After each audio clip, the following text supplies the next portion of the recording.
So, what I would like today to be all about is using these things we know about logs and exponentials to solve some equations and also to do some modeling. Right? These functions exist for a reason, because there are things that behave in an exponential manner. So if you have something that's behaving exponentially, you can think about it as an exponential function to figure some things out. That's what we're going to do today. So let's begin. So let's start by just remembering these rules. Log form into exponential form. If I write down log base b of x is equal to y, what does that mean in terms of an exponential? B to the y equals x. B to the y equals x.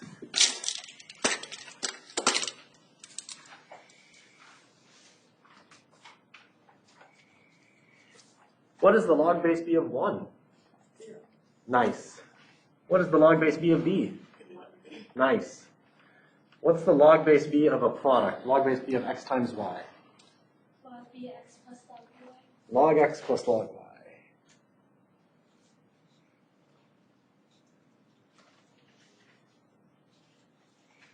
Same thing, but with division.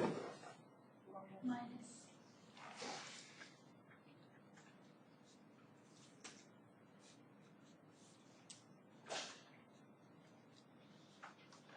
Exponentiation. Log x times y.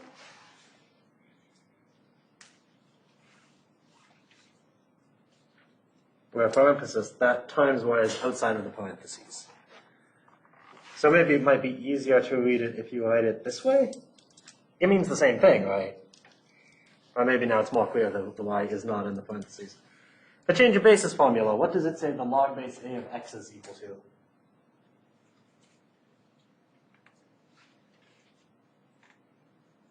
Flipping to the previous couple pages in the notes if you need to.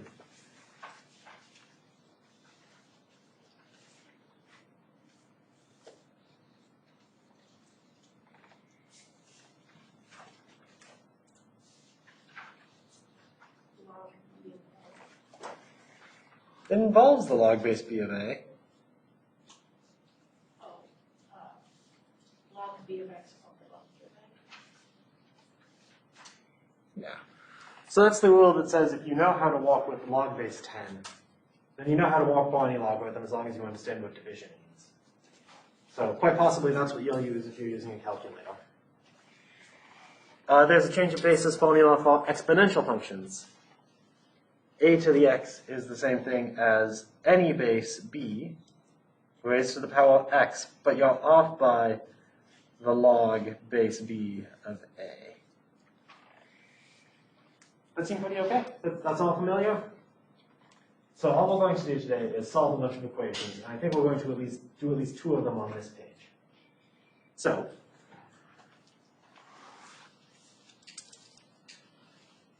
given the choice between the first and second is the one we do for warm-up, the one that I'll talk through, how many people would rather see 1 as opposed to 2? Folks for 1? Folks for 2. All right, let's talk about problem 2. I guess we could do both. Let's do 2 and see how it feels. So suppose you want to solve that logarithmic equation.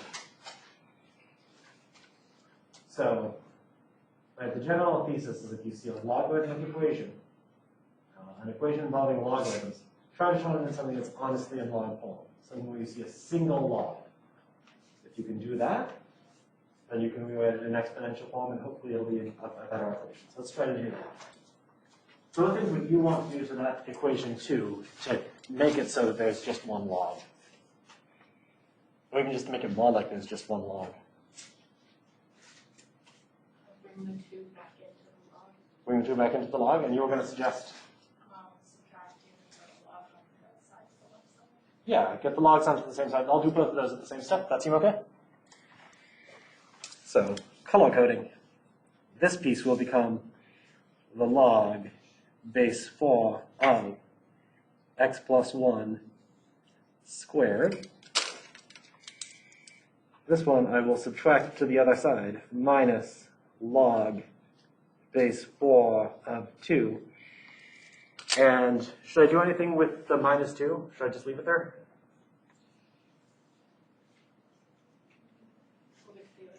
That seems fine. It's also not owning anything on this where it is now, but maybe it's most natural to put it onto the other side. More color coding. This equals 2. All right. So lots of stuff happened in that step, but that's okay, right? Most programs are right with that. Okay, what to do next? You can combine the two logs. Yes. So the rule that's at the top of the page that you can't quite see says this is the same thing as the log of a fraction. So I guess the color coding now collapses because pink and blue are being combined. Log base 4 of x plus 1 quantity squared over 2 equals 2. Good. Next.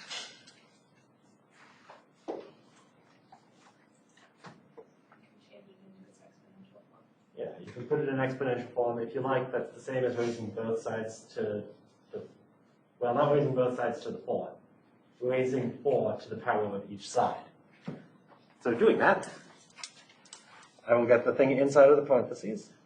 X plus 1 quantity squared over 2 equals, and let's be tricksy. Which should it be? What thing should be on the other side? 2 to the 4th or 4 to the 2? 4 to the 2, but it's a trick question. Those are the same. But 4 to the 2, yeah.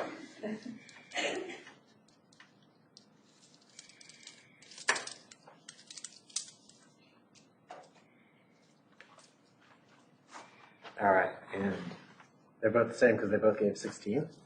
Does that equation look easier to solve now?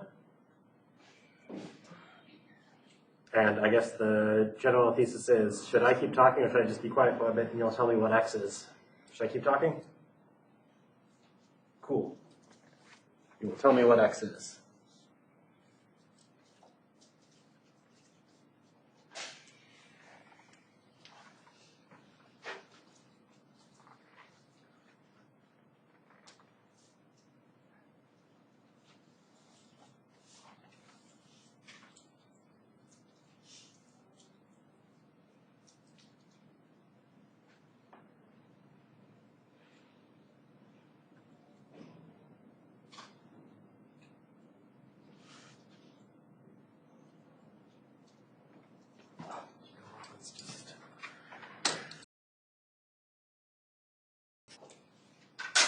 All right.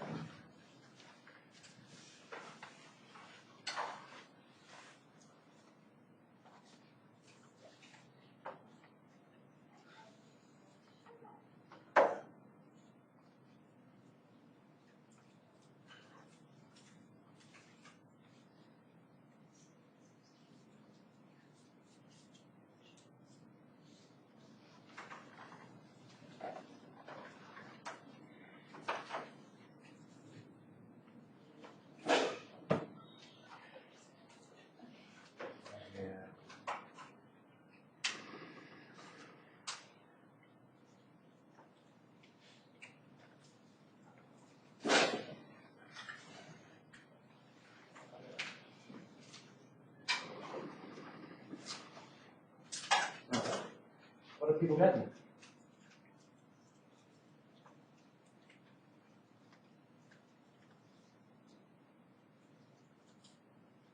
Yeah. I got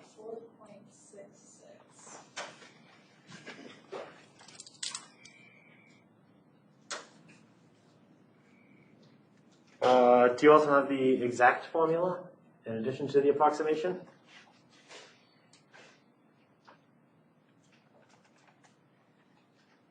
Yes, you could do the square root of 32 minus 1. Cool. Yeah, that seems right. How many people instead had plus or minus the square root of 42 minus 1? All right, you undid a square with a square root. Your answer was correct. The negative solution is incorrect. But let's talk about why. What things can you see inside of a logarithm? Positive things. So someone tell me, so this is what root 32 minus 1 is about? What's negative root 32 minus 1 approximately?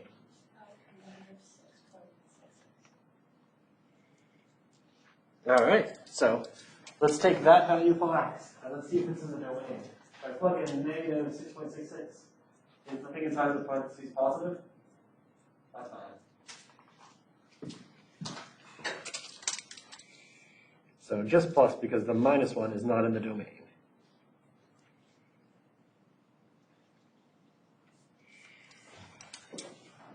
And that's an important thing to do when you're thinking about logarithmic equations. You should check that you haven't accidentally enlarged the domain in a way that gave you fake solutions. Because notice, in this step you did, x can't be like negative 5 in that formula. But suddenly it can if you put that square there. Oh, that square's in the wrong place.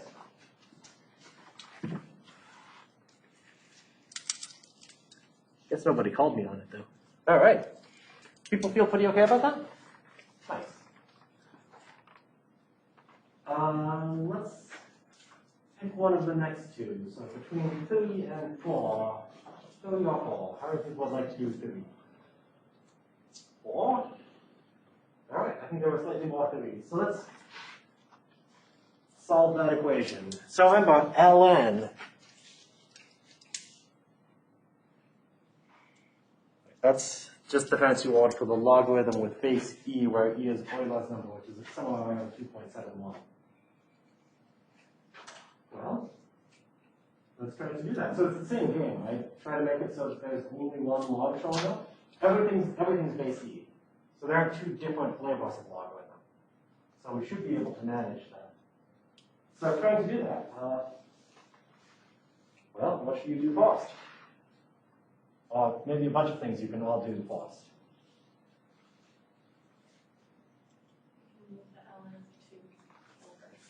Yeah, let's do that.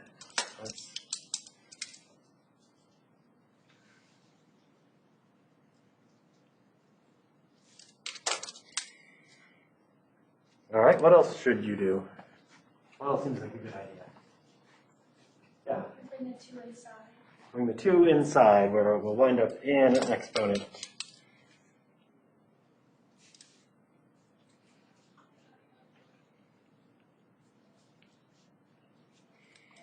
All right, I guess this one there's nothing reasonable to do with right now, so we'll just write it down.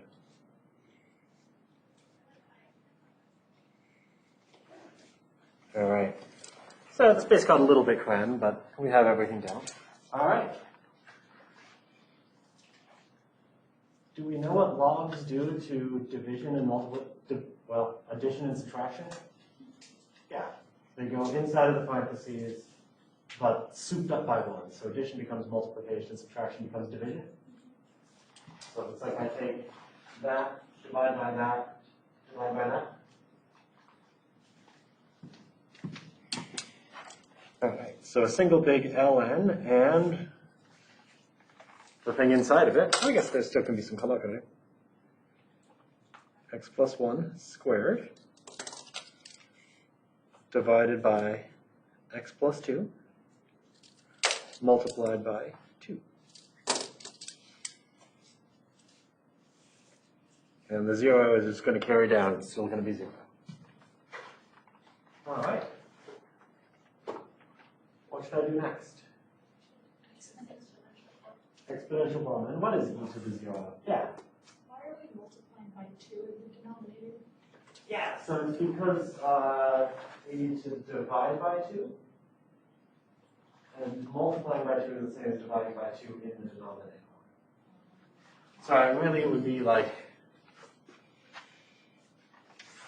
start with x plus 1 squared, then divide by x plus 2, then divide by 2. Yeah.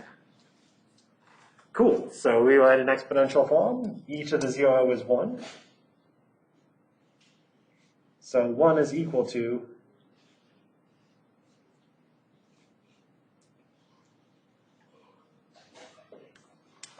nice. Cool. what should happen next? Or does anyone have any questions about what's happening here? All right. What should we do next? Distribute the two.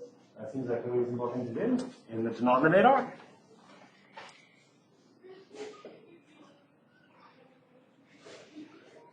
As long as we're distributing, maybe I'll do some distribution in the numerator. Right? All that FOILing is do distribution and then do it again. So let's FOIL out at the top.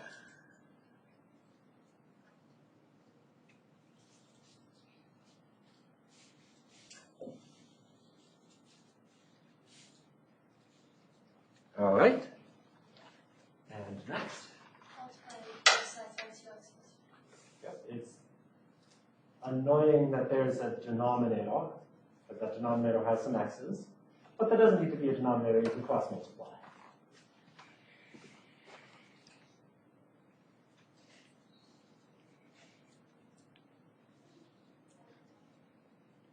Okie doke.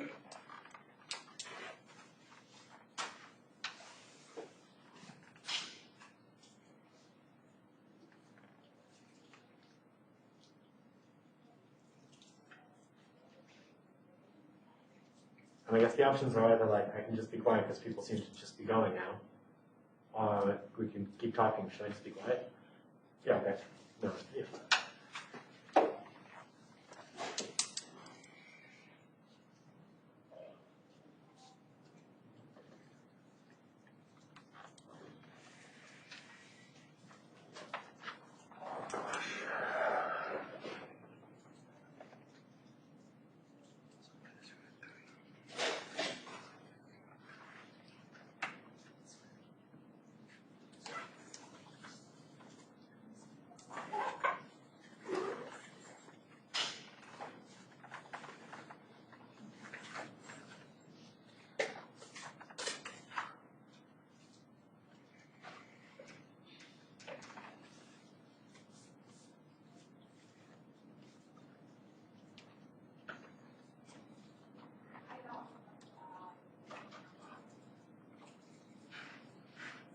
Right, so what's x?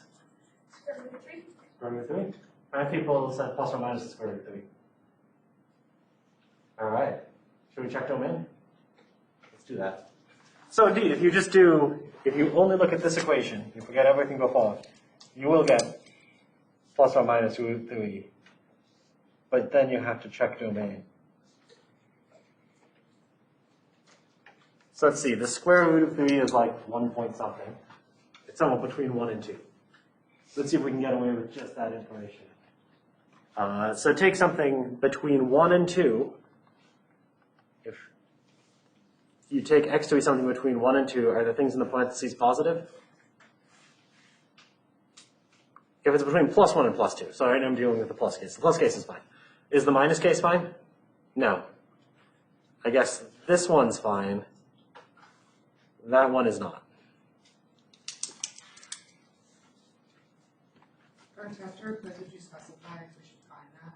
Like, we should make sure it's a solution, or? You should always make sure that your solutions are in the domain. If you report a solution that isn't even a valid input, then it cannot possibly be a solution. So, maybe that's a useful comment. Chances are that maybe I'll ask questions where there is some trick, like it looks like there are 2 solutions, but there's only one. Or maybe it looks like there is a solution, but that solution isn't in the domain. So it's something you should check. Especially if you ever use something like this step,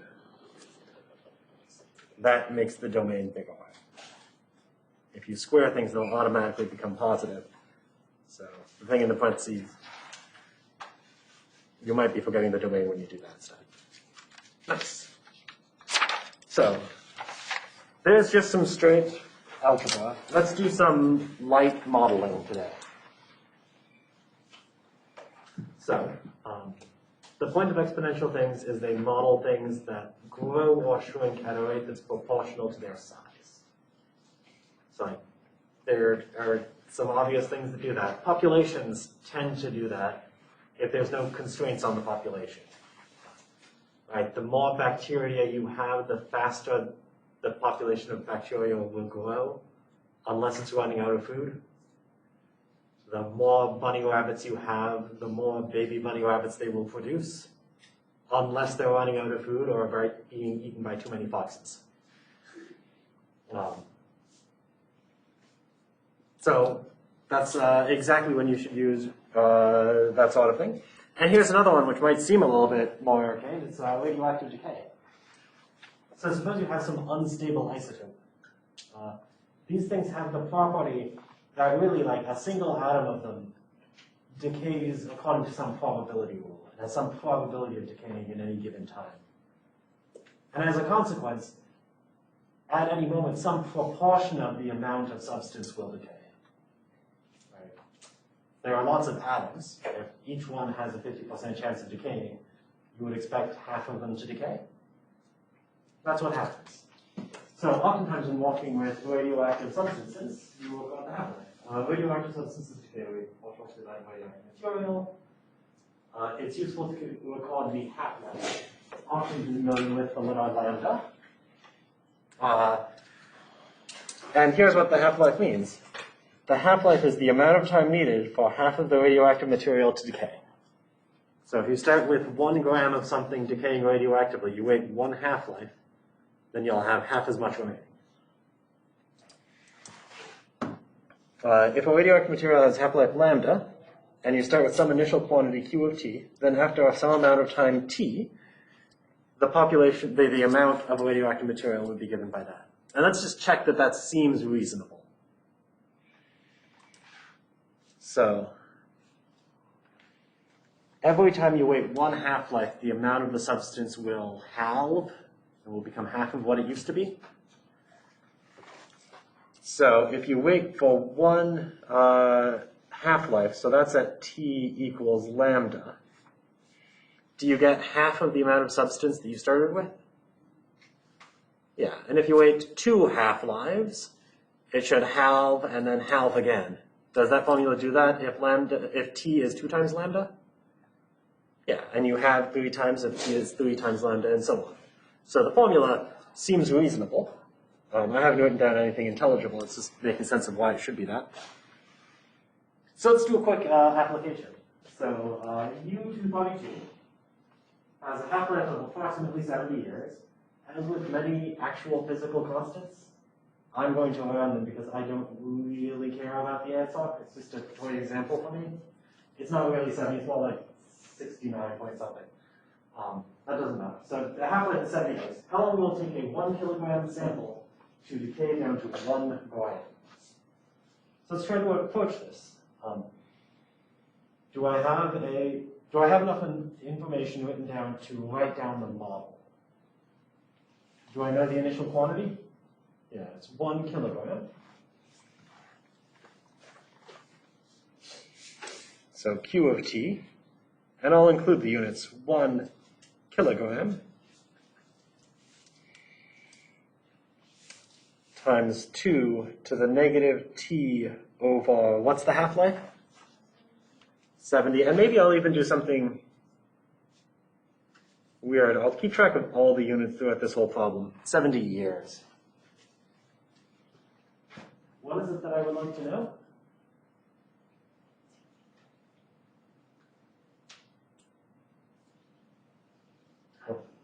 I would like to know the time when what happens? When it reaches 1 gram. When it reaches 1 gram. So I'll set this equal to 1 gram, and I'll try to solve.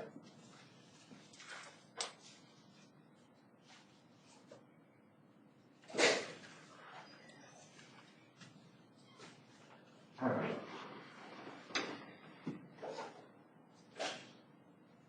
So, in seeing that problem, what seems like some reasonable things to do? Yeah. I want to convert the kilograms to grams. Let's do that. Well, you have 2 different units of mass. You should probably get them to be the same. I'll separate this as metric. So what is 1 kilogram?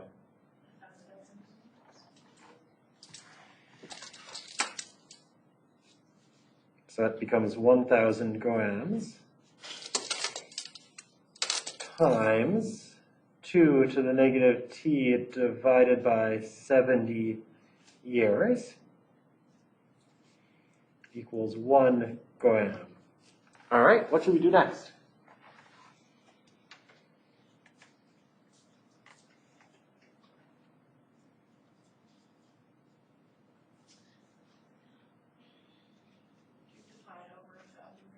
That seems reasonable. But I want to get t on its own. So the more things I can move to not the side that has the t on it, the better. So I see 2 to the negative 1 over 70 years, times t equals 1 gram divided by 1,000 grams. And the units of mass cancel, which is good. I expect an answer that has to do with time, not grams. All right.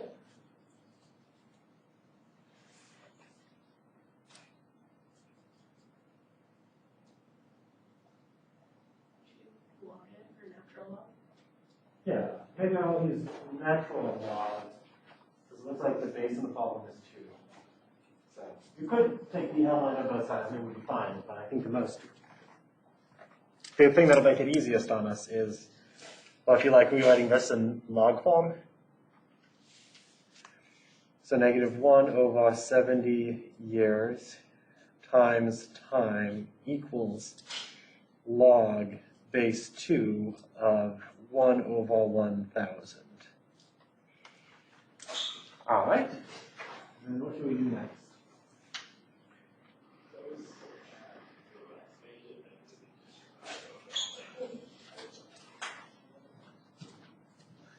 Divide negative 1 over 70. Yeah, divide the stuff that's multiplied by t to the other side. I guess multiply to put it onto the other side by undoing what it does.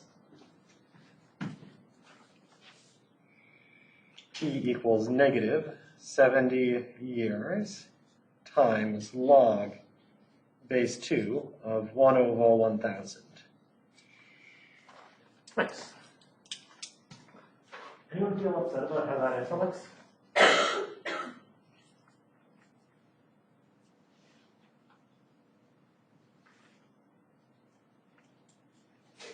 Okay, so no one thinks that answer looks negative. That's good. Because it's not negative. Does it look negative?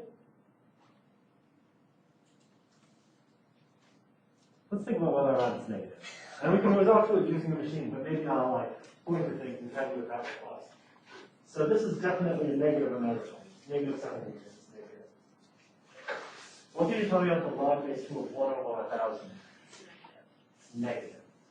All right, in order to get 2 to turn into 1 over 1,000, you need to do 1 over 2 about 10 times. So, doing that, t is negative 70 years. Well, yeah, let's. In fact, maybe I'll write it down this way. That's 1 over 10,000, so that's 1,000. That's 1,000 to the power of negative 1. I could pull that negative 1 out. Times negative 1 times the log base 2 of 1,000. There we go. Now it's obviously positive.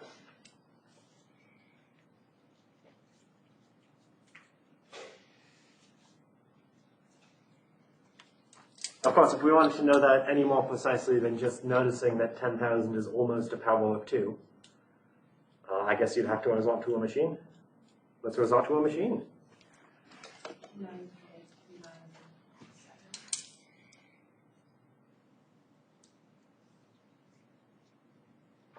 Okay, cool. And that was just the log base 2 of 10. Okay. So let's do that with the 70. I don't have my calculator out.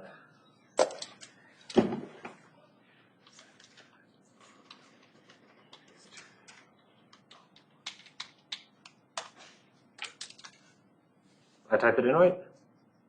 Nice. About 697 years. Oh, you couldn't see me write it down, but you know what I wrote down. How'd that example feel? Not terribly unreasonable? So if you have some quantity and you know its half-life, then you have a model that applies. Not everything is specified by a half-life. Maybe really what you're given is like the thawed life or the quarter life of the substance. In which case you could write down a similar model. So let's use this same example for one thing that will feel hopefully even more applied.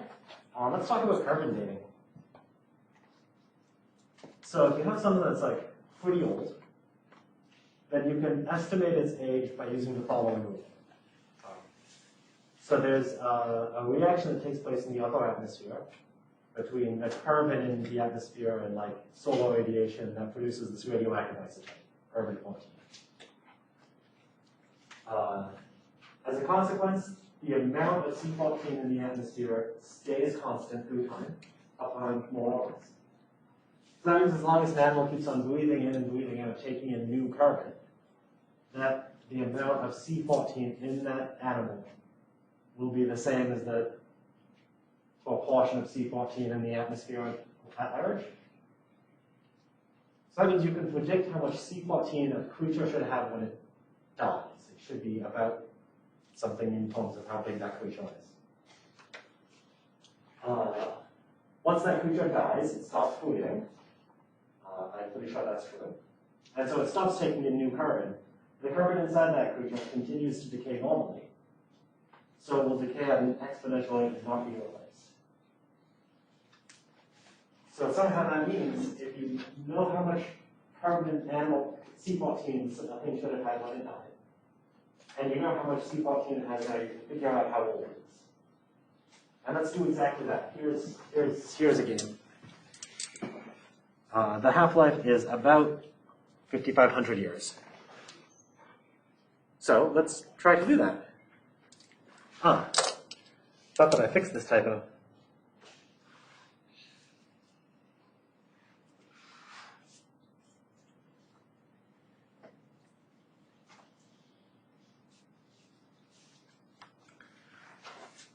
So let's suppose you know that an animal dies with 1/10 of a dies with 4 grams. Now it has 1/10 of a gram.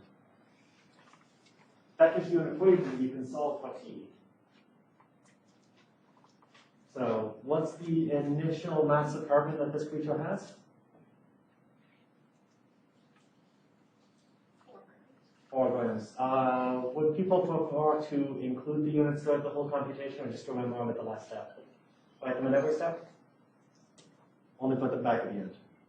All right, I'll do that.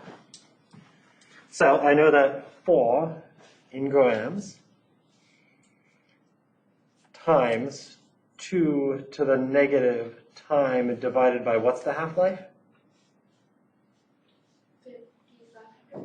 5,500. And I guess we'll just have to remember that time is being measured in years. And once I dig the animal back up, how much C14 did it have? 0.01. Let's figure out how long this thing has been dead. So I guess that means I need to solve for t. That look easy enough to do? Yeah, so maybe I'll even just like be quiet and stall for a bit. You'll tell me what t is. Unless there is demand that I keep talking. Right.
once you have an answer, if you have people around you, maybe consult. If you're feeling stuck, ask some questions.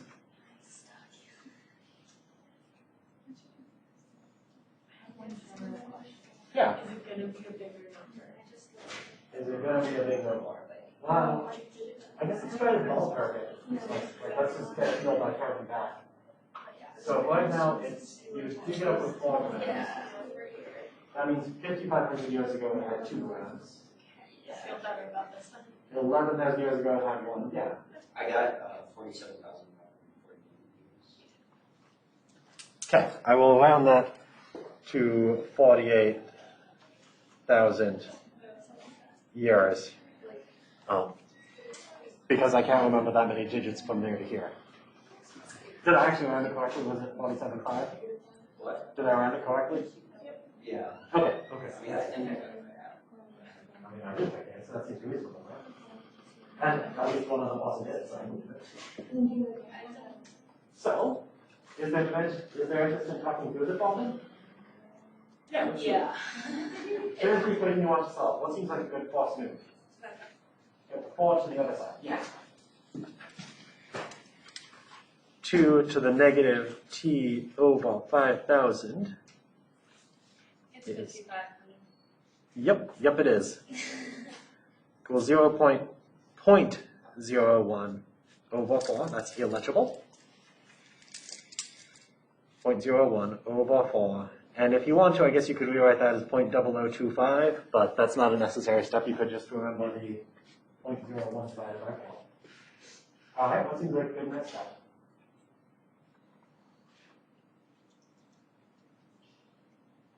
Well, I'd like to get rid of the 2 to the power, right? How do you do that? Put it in log. Right, and log will undo that exponential. So negative t over 5,500 years will be equal to the log base 2. Let's see, if folks were doing it on their own, how many people would have made this simplification? Okay, then I will make that simplification too. 0.0025. All right, what should I do next?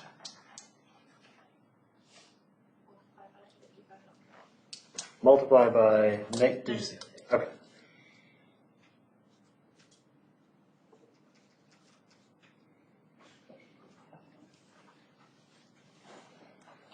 And 0.0025 is not obviously close to a power of 2 that I know, so I can't like ballpark it without doing some thinking. But we have access to machines, so let's use a machine to compute it. So doing that, you will go over there. Negative 5,500 multiplied by log base 2 of 0.0025. Caps lock.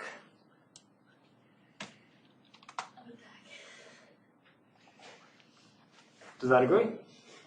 Nice. So let's see, how many people struggled because they don't have a calculator that allows you to enter an arbitrary base? Oh, good. Because right, that's not an issue. If you can only walk base 10, then only walk base 10. Use the change of base formula. Nice. So, was that useful going through the problem with that base? Cool. So, that's the takeaway. Logs are useful in that they let you solve equations that involve exponentials. Exponential functions appear an awful lot if you're doing anything involving population growth or radioactive decay. I guess so far it was only radioactive decay. We will have population growth. Let's solve some more equations. So let's see, how many people have spent some time staring at that sample for that quiz? In light of that, does that problem at the top of the page look similar to something on that? All right, so that's me being suggested in case you haven't looked at the sample yet. So let's try to solve this equation. 7 times 2 to the x is equal to pi times 3 to the x plus 1. So I see multiple different bases in the exponentials. says, that somehow means that there's not like a single base that's the best base to work on. Nonetheless, I still have this fact that like logs undo exponentials. Are all of the x's that you see inside of an exponential?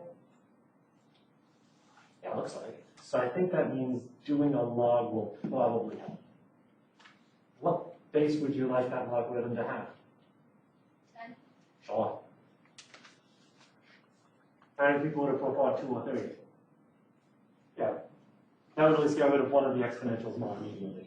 But we'll get consistent answers regardless, right? As long as you don't do something that's just straight up wrong, any different sets of paths should lead you to the answer. So let's apply log. I'll even go one step further. I won't specify a base.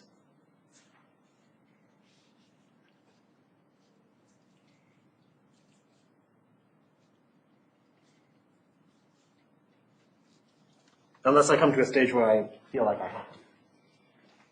All right. And I'll look back to logarithm laws. So I don't just see an exponential inside of the log. So I can't like just cancel the exponential. But I can get there eventually. So what do you see inside of the log? You see a product inside of each log. What does log do to a product? Addition.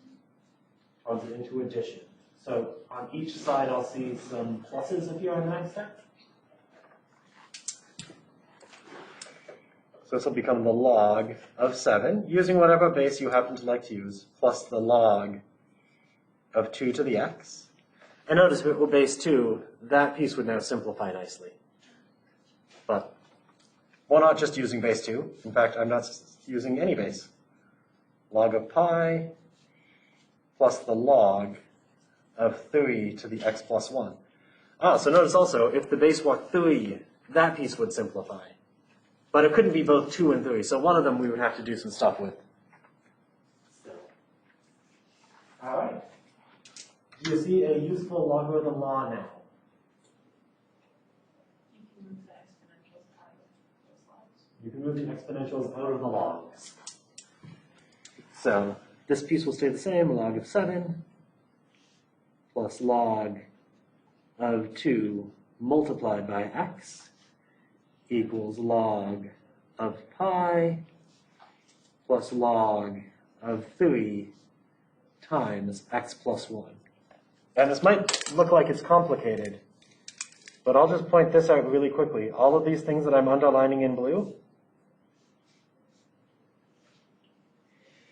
do any of those things have any x's in them? They're all just constants.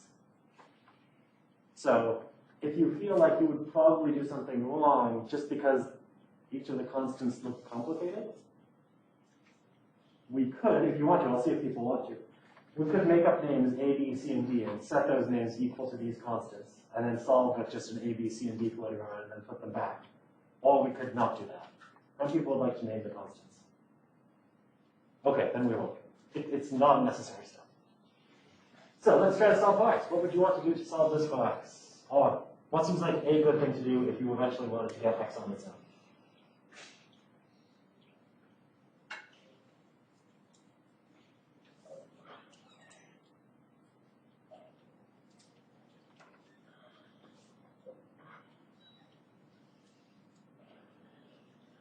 Yeah, get all of the logs on one side. Get all the logs on one side. Well, that would just be like everything now, wouldn't it? So I guess we could do that. We could move everything to a single side. That's a reasonable thing to do. Different option, but yeah. Get everything with an X on the same side. Get everything with an x onto the same side. That seems reasonable. And everything that doesn't have any x's will go to the other. So let's try that. Right, like if I asked you to solve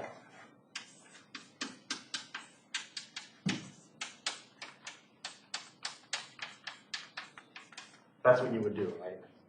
You would get everything with an x to one side, everything without an x to the other side. And maybe at some point you would also do distribution to that step, that piece. Which, I wrote that specifically because we're going to do need distribution at some point. So let's put all the x's onto one side. Should the x's be on the left or the right? You have to make a choice. Okay. So I'll leave this one alone. log, no, I guess I should put it there, log of 2 times x minus log of 3 times x plus 1 equals log of pi minus log of 7. All right. What next?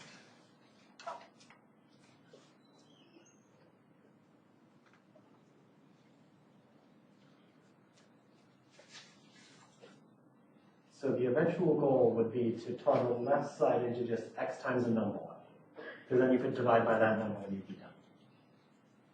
And I can't quite do that yet. I can't factor out an x because they're not both multiplied by just x. So how could you rewrite this so you do see a number times x?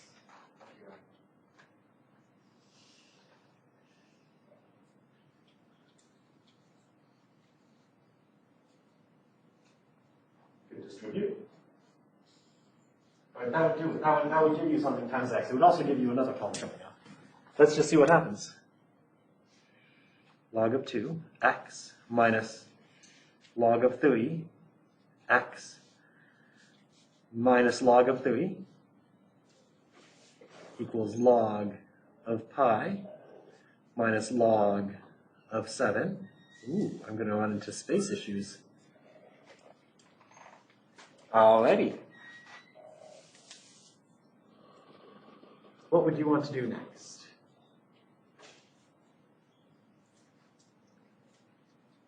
Do I at least see some things I could factor an x out of? Yeah, so let's group those x's together. Oh, and in fact, let's box that. It's not the answer, but let's box it anyway. Does that box contain all of the x's in the problem? Yeah, that's good. So we have all of the x's contained. Everything else is a constant. So let's factor out that x times log of 2 minus log of 3.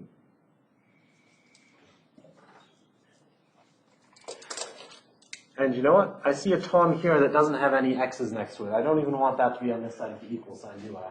So let's add that to the other side. Equals log of 3, I'll add that to the other side, plus log pi minus log 7.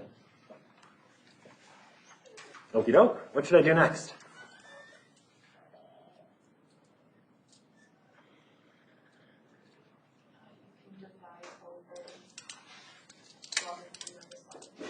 Yeah, on this side I see x times some stuff is equal to a number. Divide the stuff over to the other side. That'll get x on its own. X is now equal to log 3 plus log pi minus log 7 over log 2 of 2 minus log of 3. All right.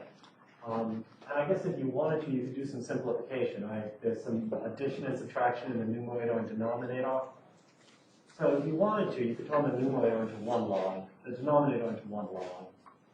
And then maybe you could use the change of base formula if you wanted to get just 1 log out of that. The thing in the base then would be like a log base 2 over 3. So I think I'll be happy with that as my answer, especially since I'm just about of time. If you wanted to, if you wanted a decimal approximation, could you now get one? Yeah, maybe I would say be very careful with your parentheses to make sure you divide by exactly what you think you should. Yeah. Why is it log base? That's because I accidentally put a 2 there and then hope no one would notice. Yeah, there's no base. Or there is any base you want. I didn't specify a base. If you want to specify a base, I guess this says, well, I see 3 more often than anything else, so maybe log base 3 would be the cleanest way to try to write that. But any choice will give you the same decimal value. Cool.